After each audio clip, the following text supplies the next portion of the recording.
Sekarang lihat baik-baik, lihat konsep dasarnya. Saya ingin Anda pahami betul konsep dasarnya. Dalam ibadah itu, setiap yang kita kerjakan, aktivitas kita disebut dengan amal namanya. Amal. فَمَنْ يَعْمَلْ مِثْقَالَ ذَرَّةٍ amal. Jamaknya disebut dengan a'mal. A'mal. Al-Bukhari nomor hadis yang pertama. Innamal a'malu binniyat. A'mal. Nah, jadi kalau Anda mengerjakan aktivitas disebut dengan amal. Jamaknya a'mal. Nah, amal ini ada dua. Bisa amal soleh, bisa amal salah. Amal soleh disebut dengan amalun soleh. Quran surah 103 jamaknya solihat. Wal as innal insana lafi illa alladzina amanu wa amilus solihat. Amal salah disebut dengan sayyi'un, jamaknya sayyi'at. Quran surah keempat ayat 17 sampai dengan 18. Innamat taubatu 'alallahi lilladzina ya'maluna su'a bijahalatin. Ayat 18-nya walaisatit taubatu lilladzina ya'maluna sayyi'at. Jadi ada amal soleh, ada amal salah. Nah, lihat baik-baik. Kaidah amal berubah jadi soleh disebut amal soleh. Salah satunya jika amal itu dikerjakan hanya ingin dipersaksikan dan dilakukan karena Allah Subhanahu wa ta'ala. Jika Anda mengerjakan misal, salatnya karena Allah, makannya karena Allah, minumnya karena Allah, ke masjidnya karena Allah, maka amalannya berubah kemudian dari amalan biasa jadi amal soleh. Sifat amal solehnya disebut dengan ihsan namanya. Ihsan. Hadis riwayat Muslim di jilid yang pertama, nomor hadis yang ke-8 paling kiri sebelah atas, riwayat Umar bin Khattab radhiyallahu taala anhu. Dinukil oleh Imam An-Nawawi dalam kitabnya Al-Arba'in dari 42 hadis ditempatkan nomor hadis urutan yang kedua. Ketika ditanya Nabi oleh malaikat Jibril yang menyamar jadi laki-laki, mal ihsan? Apa itu ihsan? An ta'budallaha ka'annaka tarahu fa illam takun tarahu fa innahu yarak. Engkau menjadikan aktivitas sebagai ibadah karena Allah saja, seakan-akan engkau merasakan selalu diperhatikan oleh Allah. Kalaupun tak mampu melihatnya, maka yakini Allah yang melihat kamu. Jadi kalau kita ibadah, itu seharusnya ihsan. Salatnya merasa dilihat Allah. Baca Quran karena Allah. Puasa karena Allah. Makan amal soleh bukan? Halo? Halo? Belum tentu. Tapi kalau makan Anda merasa diperhatikan Allah, dilakukan karena Allah, berubah jadi amal apa? Amal soleh. Makanya orang-orang yang minumnya amal soleh, karena dia merasa dilihat Allah, maka tangannya tidak akan menyentuh minuman yang dilarang oleh Allah Subhanahu wa ta'ala. Jadi mustahil dia ingin amal soleh, tapi minumannya salah, itu mustahil. Anda kalau pekerjaannya ingin jadi amal soleh, maka Anda harus lakukan karena Allah Subhanahu wa ta'ala. Kerja merasa dilihat Allah. Jadi kalau Anda kerja merasa dilihat Allah, Anda nggak akan curang. Dan Anda nggak akan pernah menempuh pekerjaan yang tidak diridhoi oleh Allah. Itu gambarannya. Kalau rumah tangga ingin soleh, merasa dilihat Allah. Makanya ketika di rumah tangga ada hal yang dilarang oleh Allah, Anda akan jauhkan dari rumah tangga Anda. Ini Allah nggak suka, keluarkan dari rumah kita. Ini Allah nggak suka, perbaiki sikap kita. Itu amal soleh. Bayangkan kalau setiap Anda mengerjakan amalan demikian, berapa pahala yang Anda kumpulkan. Dari ujung kepala sampai ujung kaki. Mata Anda beramal soleh, lisan Anda beramal soleh, telinga Anda beramal soleh, kaki Anda beramal soleh. Pertanyaan saya, dari sepanjang Anda hidup sampai dengan sekarang, berapa kali Anda mengerjakan amal soleh dengan tubuh Anda? Coba cek. Katanya pengen masuk surga. Dan kunci surga pertama bukan cuma iman. Karena surga ketika disebutkan pertama kali di Quran, itu menyandingkan iman dengan amal soleh. Quran surah kedua Al-Baqarah ayat ke-25, paling kanan sebelah atas. وَبَشِّرِ الَّذِينَ آمَنُوا وَعَمِلُوا الصَّالِحَاتِ وَبَشِّرِ الَّذِينَ آمَنُوا. Berikan kabar pada orang-orang beriman. Apa cukup beriman? Tidak. Wa plus imannya membantu dia untuk mengerjakan وَعَمِلُوا الصَّالِحَاتِ, amal soleh. أَنَّ لَهُمْ جَنَّاتٍ تَجْرِي مِنْ تَحْتِهَا الْأَنْهَارِ. Pada orang beriman dan pelaku amal soleh berpeluang mendapat kabar gembira masuk surga dia.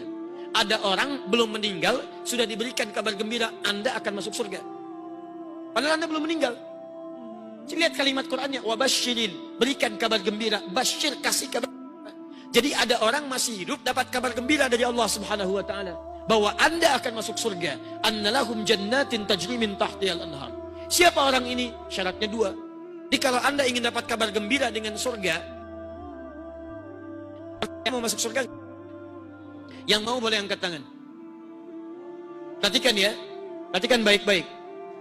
bukan hanya mau Allah tawarkan jaminan surga pada Anda sebelum Anda wafat. Bahkan jadi kabar gembira. Apa syaratnya? Cuma 2. 1, perhatikan. Beriman kepada Allah. Amanu.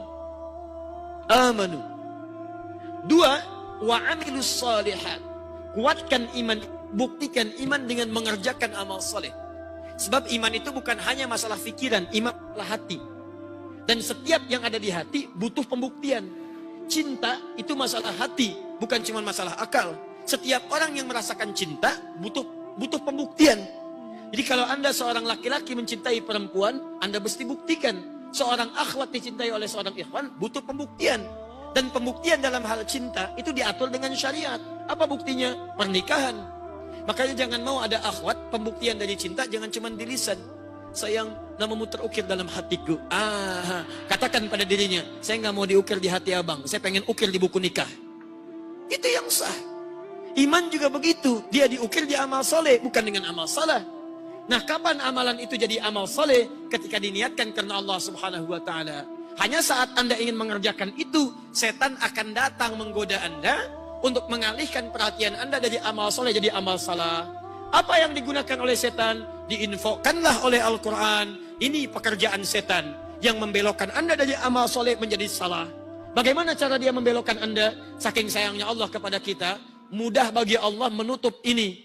Hanya saking inginnya Allah hambanya soleh, diturunkan, dibocorkan rahasia setan. Dibocorkan oleh Allah. Nih, dia masuk lewat 2 hal salah satunya. 1 riya, 2 sum'ah. Yang harusnya dilakukan karena Allah, setan goda kepada kita. Lihat. 1 riya. Ini dia. Kalau Allah tidak sayang pada kita, gak akan disampaikan rahasia ini. Tapi saking sayangnya Allah pada kita, semua hamba Allah mesti masuk surga, kata Nabi Muhammad SAW. Kecuali yang tidak pengen. Jadi kalau ada yang tidak masuk surga, bukan karena Allah gak mau masukkan dia ke surga, dianya yang gak mau masuk surga. Sini lihat. Contoh. Salat amal soleh bukan? Salat amal soleh bukan? Baik, tapi ada salat yang disebut oleh Al-Quran menjadi amal salah karena riya. Harusnya salat dilakukan karena Allah, tapi kemudian saat dia akan salat muncullah setan menggoda dia menggunakan sifat riya. Perhatikan, buka Quran surah Al-Maun ayat yang ke-6. Saya bacakan dari awal. Ara'aita alladhi yukadzibu bid-din, dzalika alladhi yad'ul yatim wa la yahuddu 'ala ta'amil fawailul lil shallin. 5 ayat 6-nya. Salatihim sahun. Teruskan. Alladzina hum yura'un. Lihat, salat amal soleh, tapi tiba-tiba saat akan mengerjakan amal soleh digoda oleh setan, jadi celaka dia. Fawailul lil musallin, celaka orang salat. Ada orang yang salat tapi celaka, apalagi awas, cara membacanya harus benar. Gak usah salat yuk, salat kenapa? Celaka. Masya Allah. Bukan maksud ayat itu yang salat ada yang celaka, apalagi yang gak salat. Tapi apakah semua orang salat celaka? Tidak. Awas, alladzina hum an salatihim sahun, yaitu orang yang lalai dia dari amal soleh salatnya. Kenapa lalai? Alladzina hum yura'un, yang motivasi salatnya riya, karena ingin dilihat oleh selain Allah Subhanahu wa Ta'ala. Siapa selain Allah? Makhluk. Karena Allah Khalik. Allah menyebut dirinya Khalik. Quran surah 15 ayat ke-28. Wa idh qala rabbuka lil malaikati inni khalik, saya Khalik, kata Allah. Selain Khalik itu makhluk. Anda makhluk, saya makhluk, ini makhluk, benda makhluk, makhluk. Jadi setiap hal selain Allah Subhanahu wa Ta'ala itu makhluk. Manusia makhluk bukan? Teman Anda makhluk bukan? Pimpinan Anda makhluk bukan? Pasangan Anda makhluk bukan? Tetangga Anda makhluk bukan? Ada yang ke masjid bukan karena Allah, tapi ingin membuktikan pada tetangganya. Teman saya ke masjid, saya pun ke masjid. Emang dia aja yang bisa taklim, saya juga bisa. Saya tunjukkan pada dia. Masya Allah. Belum tahu dia kalau saya ada di kajian ini. Masya Allah. Tiba-tiba ciklik, kirimkan ke sana. Ayo teman, kapan lagi kita mendapat hidayah Allah? Hidayah di bawah-bawah. Iya. Bergabung bersama kajian sunnah. Anda ingin menginfokan, tidak ada masalah. Tapi ketika Anda menghadirkan segala hal hanya untuk, nah ini bedanya antara tahaddus bin ni'mah dengan riya. Kalau tahaddus bin ni'mah ingin menghadirkan informasi kebaikan supaya orang dekat dengan Allah. Lain suasana hatinya. Seperti Anda beli handphone misalnya. Anda gunakan handphone cukup bagus supaya digunakan perangkat yang baik. Tapi ada orang beli handphone untuk diketahui oleh orang lain. Sama ibadah juga begitu. Kalau Anda bikin share kajian-kajian, gak ada masalah. Ada kajian, sifatnya ini, bahasannya ini, silakan sampaikan. Motivasikan, gak ada masalah.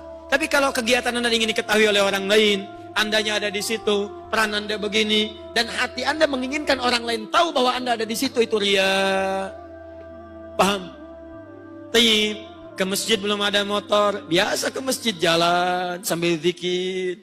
Begitu sudah ada motor, alhamdulillah, pakai lebih cepat. Ya Allah, terima kasih ya Allah, Engkau kirimkan motor bagi saya. Dengan ini ya Rabb, alhamdulillah, mudah-mudahan motor ini menjadi saksi di hadapan Allah bahwa saya pernah menggunakannya dalam ibadah kepadamu. Jalan, tahaddus bin ni'mah, gunakan. Tapi kalau yang kedua, ada motor, Masya Allah, kapan lagi teman-teman saya bisa ke masjid? Putar komplek mas ini. Pim, akhi, ayo kapan lagi ke masjid? Masya Allah, pim, akhi, pim, motor. Itu sih bukan ibadah lagi namanya. Ya. Ada orang ke masjid pakai Lamborghini, luar biasa, ngapain? Teman-teman sekalian, jadi ini hati-hati riya. Riya, biasanya kalau sudah riya, itu bisa termotivasi ibadah dengan perangkat riyanya. Begitu perangkat riyanya nggak ada, menurun ibadahnya. Contoh, perangkat kedudukan. Karena bosnya ke masjid, karena pimpinannya ke masjid, dia ke masjid. Jadi begitu bosnya ke masjid, dia pun ke masjid juga. Awas, karena temannya ke masjid, dia ke masjid. Begitu teman gak ke masjid juga. Karena motivasinya riya, maaf, dia ingin pamer kendaraan. Pamer kendaraan yang dia lihatkan. Begitu kendaraan mau dipamerkan orang gak ada, gak jadi dia ke masjidnya. Jadi bukan karena masjid tujuannya, karena perhatian orang jadi perhatiannya. Paham sampai sini?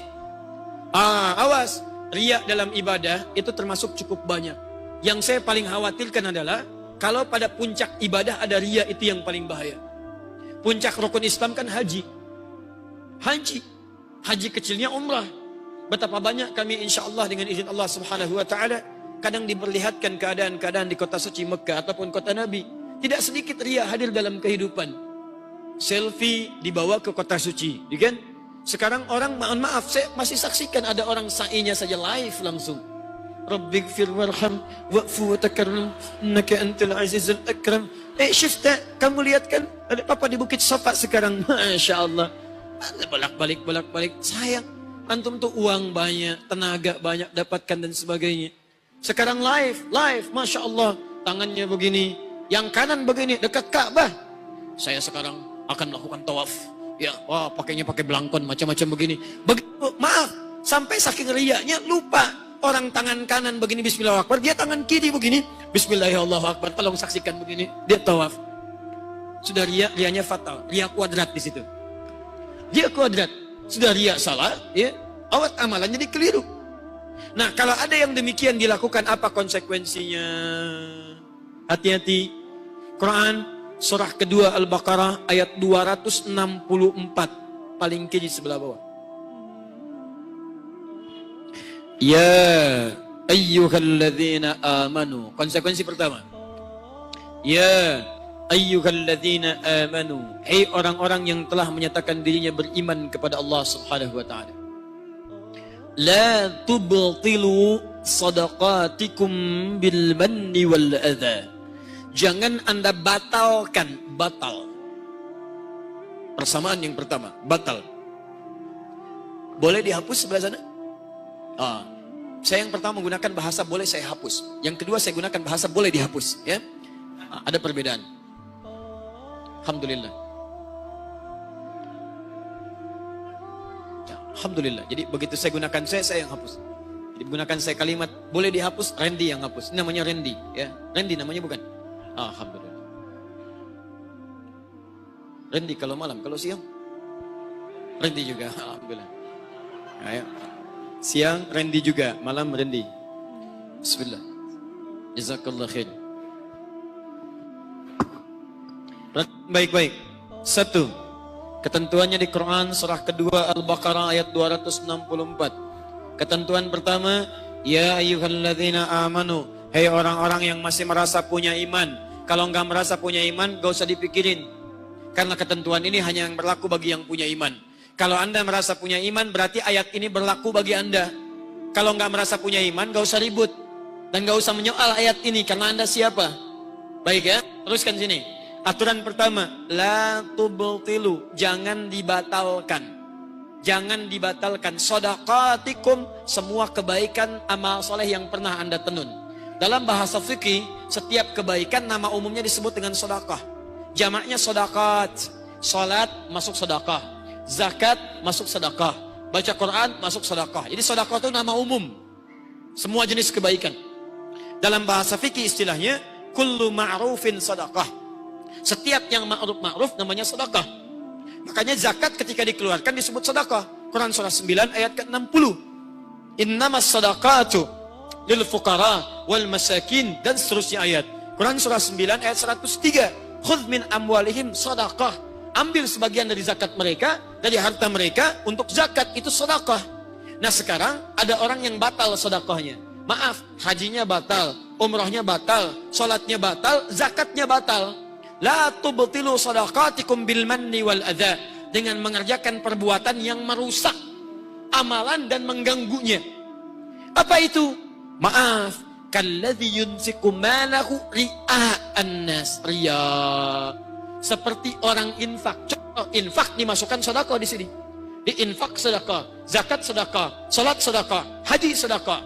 Quran kasih contoh satu saja di antara amalan soleh. Seperti orang infak tapi riya. Riya bukan karena infaknya, karena riyanya. Dikala ada seseorang berinfak kemudian disertai dengan riya, maka riya yang dimaksudkan satu, membatalkan infaknya, batal. Persamaan selanjutnya, kasih contoh yang lain. Ini kan infak, salat, salat yang riya, salatnya riya, batal salatnya. Haji yang riya, batal hajinya. Umrah yang riya, batal umrahnya. Kalau salat batal, awas, diulang atau tidak? Kalau salat batal, ada pahalanya atau tidak? Ya namanya batal, dihapuskan. Gugur, nggak diakui. Nggak diakui. Infak yang batal. Kami membuka peluang infak Bapak Ibu sekalian. Insya Allah dalam kesempatan Jumat nanti kami akan edarkan kotak. Ini tempat masjid, tempat wudhu bisa berpisah dengan tempat hadas dan sebagainya. Misal, begitu disampaikan, Masya Allah, mulai kotak diedarkan. 1 lancar, 2 lancar, 3 lancar. Yang keempat,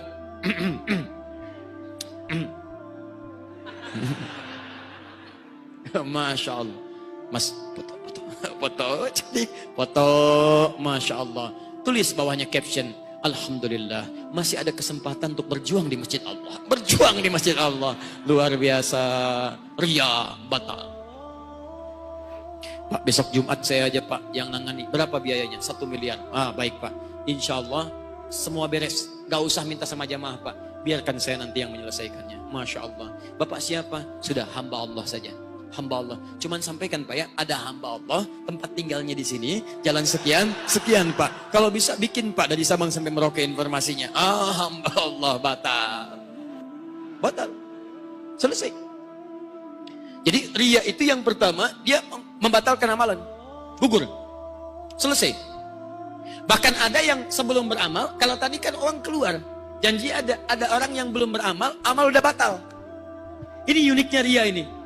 Jadi riya itu unik, ada yang sedang dikerjakan langsung batal, ada yang telah dikerjakan kemudian jadi batal, ada yang belum dikerjakan batal. Tadi yang sedang dikerjakan batal, kotak lewat, ceklik. Ah, Masya Allah. Masa infak cuma 1.000, ganti dong 100.000. Wah, ganti, ceklik, infak, upload, update status, sedang amal, batal. 2, maaf, akan beramal, sudah batal. Belum dikerjakan, sudah batal. Contoh, haji, umrah. Saya sering contohkan, Anda kalau mau ngundang orang, itu nggak ada masalah, tapi Anda mesti jaga. Jangan sampai ada kesan riya di situ sehingga membatalkan amalan Anda. Mau berangkat haji, umrah, Anda minta doakan, gak ada masalah. Hadir Anda minta maaf, daripada Anda datangi satu-satu misalnya, Anda berinisiatif, minta didoakan, minta maaf sebagai bagian dari ketakwaan Anda. Supaya di sana selesai urusan Anda, kalau meninggal selesai dengan manusia yang lainnya. Maka Anda undang dan sampaikan. Bapak Ibu sekalian, terima kasih hadir pada saat ini. Mohon maafkan kalau selama ini kami punya banyak salah. Mohon didoakan supaya ringan ibadah kami. Mohon Pak Ibu, mohon dengan sangat supaya kami mudah ibadahnya. Karena ini haji pertama kami Pak, sekeluarga. Dan mungkin haji yang pertama di komplek ini ya. Mungkin komplek ini belum ada yang haji. Pak RT belum haji, Pak RW juga belum haji. Kami doakan Pak di Tanah Suci. Insya Allah ijabah dipercepat oleh Allah Subhanahu wa Ta'ala. Dia belum berangkat, sudah batal hajinya. Belum berangkat. Yang terakhir, ini yang paling bahaya. Dia nggak ngerasa setelah selesai, amalnya gugur. Apa itu? Ria setelah beramal. Dan ini kadang-kadang halus setan mainnya. Dibiarin dulu dia tuh. Bangun masjid nyumbang hamba Allah, bukan yang tadi. Hamba Allah 1 miliar, nggak usah Pak, nggak usah diungkap, nggak usah diumumkan. Pokoknya sudah, kalaupun mau disampaikan, sebutkan tadi hamba Allah, ada sumbangan dan tertutup semuanya ini. Tuliskan hamba Allah, nggak ada yang kenang tuh. Tiba-tiba 20 tahun kemudian sudah punya cucu, jalan dengan cucunya. Lihatlah masjid itu, cucunya indah sekali. Kata cucunya, "Kek, bagus ya masjid itu, indah." Kata kakeknya, tiba-tiba setan masuk dengan berita. Itu dulu 20 tahun lalu. Padahal jelek masjid itu. Cuman kakek bantu, kakek kasih 1 miliar tuh jadi bagus seperti ini. Wah. Tahun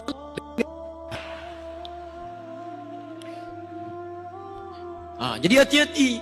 Makanya paling gampang kalau setelah beramal udah selesai. Anggap gak ada. Anggap gak ada, dan Anda gak akan berat teman-teman. Anda gak akan kepikiran, gak akan untuk balasan. Anda berbuat baik pada kawan Anda, rumusnya gampang. Kalau tidak ingin ria, Anda gak usah ungkit. Setelah Anda kerjakan, anggap hilang. Anggap gak pernah Anda kerjakan. Bainaka wa bainallah, antara Anda dengan Allah Subhanahu wa Ta'ala. Jadi kalau kemudian Anda punya masalah dengan orang itu, Anda tidak akan gugurkan amalan Anda dengan mengungkit-ungkit lagi. Anda pernah bantu kawan Anda, kemudian Anda mengharap imbalan dari situ. Atau saat bersamaan Anda kurang lepas di situ, Anda bantu. Begitu Anda punya masalah, Anda keluarkan lagi.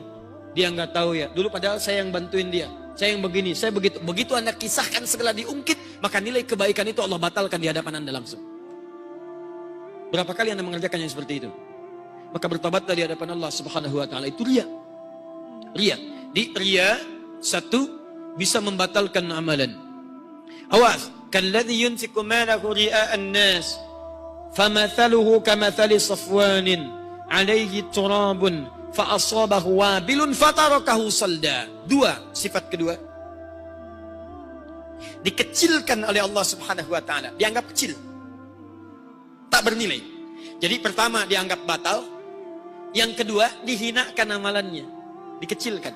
Dihinakan. Dihinakan. Dianggap kecil. Bukankah ketika seseorang mengakukan sesuatu tapi dianggap tidak ada, itu bagian dari kehinaan baginya?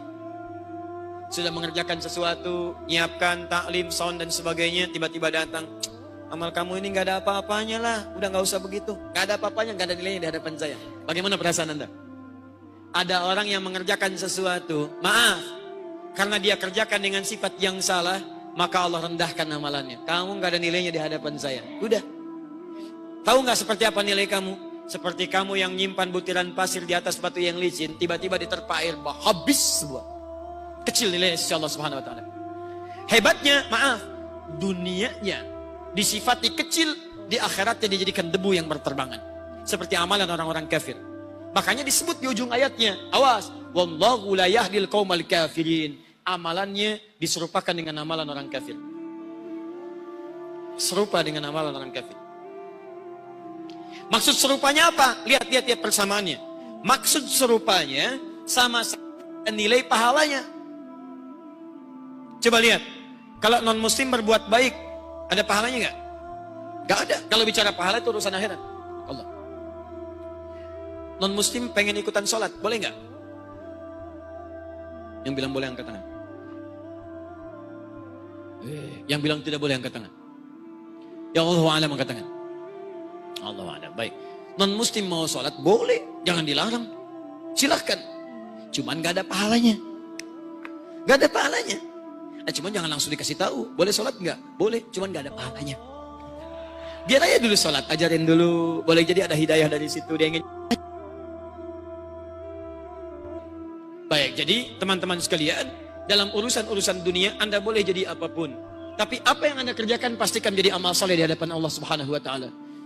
Ingat pesan saya, ingat baik-baik. Setiap kita pasti dapat titipan dari Allah yang mengantarkan kita ke surga. Ingat baik-baik ya. Setiap kita akan mendapat titipan dari Allah yang sesuai dengan maslahat kita untuk mengantarkan ke surga. Anda ada yang dapat titipan ilmu, ada. Dapat titipan tenaga, ada. Dapat titipan materi, ada, harta. Dan dapat titipan kedudukan, pasti ada.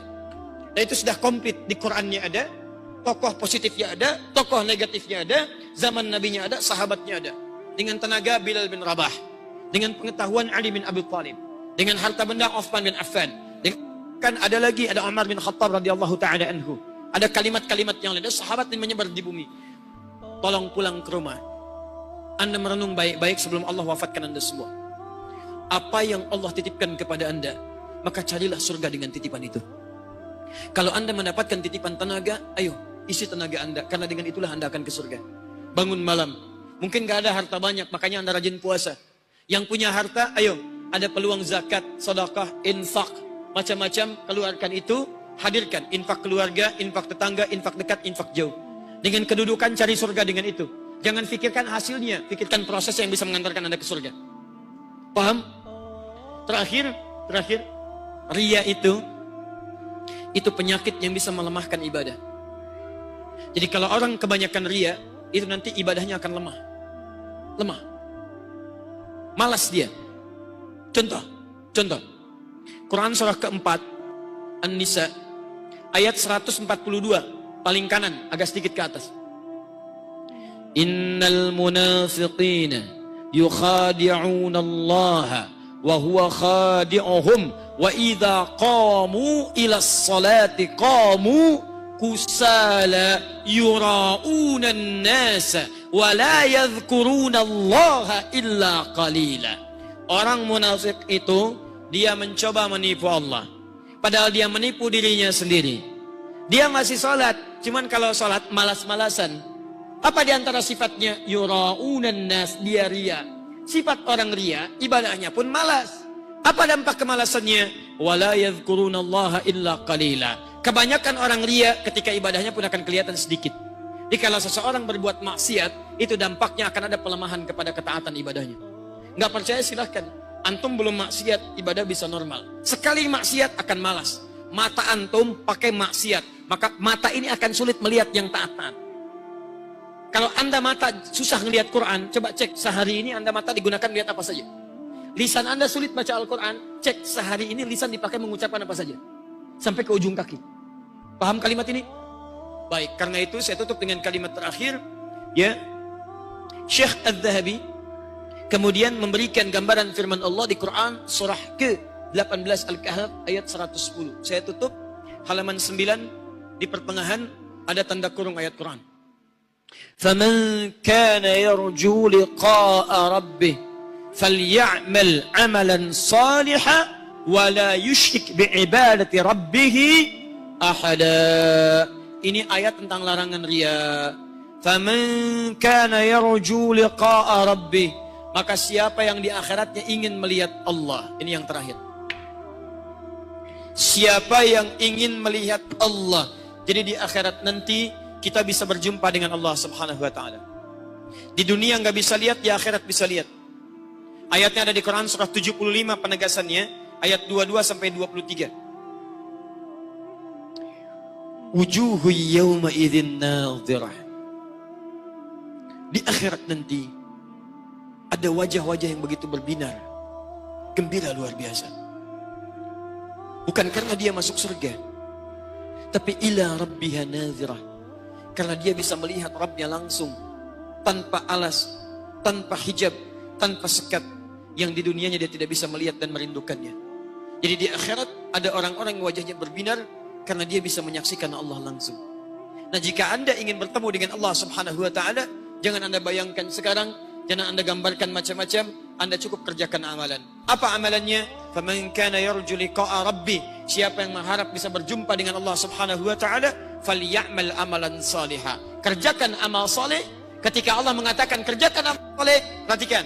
ada larangan disertakan dengan ini, wala yusyrik bi ibadati rabbih ahada. Dan jangan sampai ketika mengerjakan amal soleh ini dalam ibadah, Anda menyandingkannya dengan kemusyrikan, syirik. Apa yang dimaksud syirik ini? Kata Imam Ad-Dhahabi, itulah ayat yang dimaksudkan riya. Riya adalah bagian dari syirik. Syiriknya syirik asghar. Jadi maksudnya dia ibadah tapi tidak ingin dilihat oleh Allah Subhanahu wa taala, itu syirik. Kalau ada orang syirik dalam ibadahnya, maksudnya riya dalam urusan ibadah, sum'ah dalam urusan ibadah, maka yang keempat, dia tidak akan pernah berjumpa dengan Allah Subhanahu wa taala. Tidak berjumpa. Kalau di dunia tidak berjumpa dengan Allah, wajar dan gak usah khawatir, cuman sementara, meninggal, selesai. Tapi kalau di akhirat berjumpa dengan Allah, kan tidak ada meninggal lagi, abadi sifatnya. Jadi kalau ada orang di akhirat tidak berjumpa dengan Allah, maka selama kehidupan berlangsung abadi, gak akan pernah sudi Allah menatapnya.